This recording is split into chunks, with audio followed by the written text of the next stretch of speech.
Hello everyone, today I am going to talk about Sipoc diagram and how to fill it out. Sipoc diagram is a kind of high-level process map. And why Sipoc is important? Sipoc helps define a complex project that may not be well scoped and is typically employed at the major phase of the Six Sigma methodology. In fact, Sipoc helps you to think more in terms of the whole system and ensure that team's members are all viewing the process in the same way. It also informs leaderships of exactly what the team is working on. But how to construct the Sipoc diagram? Sipoc stands for supplier, input, process, output, and customers. When you want to create a Sipoc diagram, you don't have to start and filling out the left column. You don't have to start from the supplier column. You can start from the middle. For this example, I start from the process. To begin, let's capture a name for our process or project. I name it making photocopy, and I wrote it here. Now let's go to the first step. In the first step, we need to identify a starting and ending point of the process once your team has agreed on process boundary. For this process, the starting point is putting original on glass. So I write it here.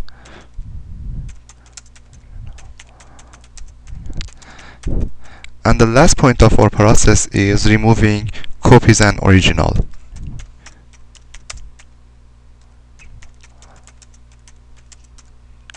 Removing original and copies. Then we continue to identify high-level steps between first and end point of our process. For our example, the lid has to be closed and then the setting should be adjusted, and then we press start, and finally we remove original and copies. So I write close lid here and then adjust setting and then press start. So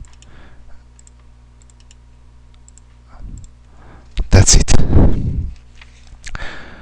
Once again, for Sipoc, intention is not getting detailed process map. You just want to get a few steps at a high level. Now we continue with filling out the output column.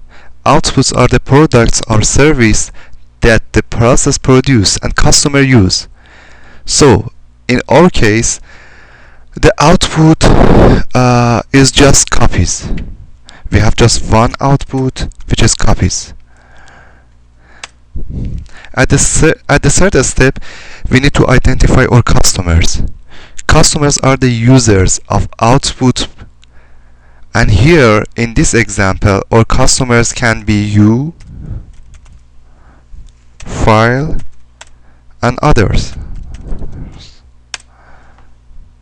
Now we start looking at input. In fact, the input we should check for the successful process what the things we need to have. These things can be physical material or information or even paperwork.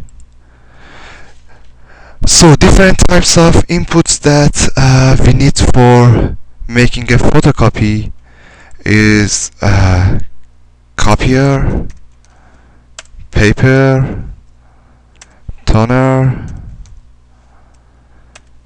original, as well as electricity. We need as electricity as well.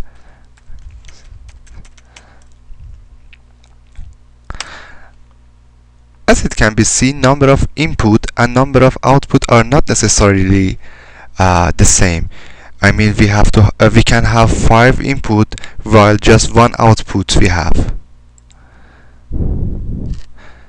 In the last step, we should find the supplier of our input. Here, our supplier includes manufacturers,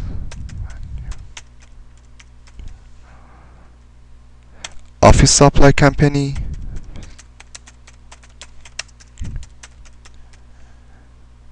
yourself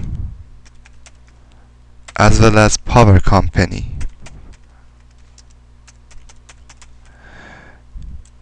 Now our Sipoc diagram has been completed, but do not forget, in the completing Sipoc, brainstorming can play a very crucial role, can play a very important role. Thank you very much.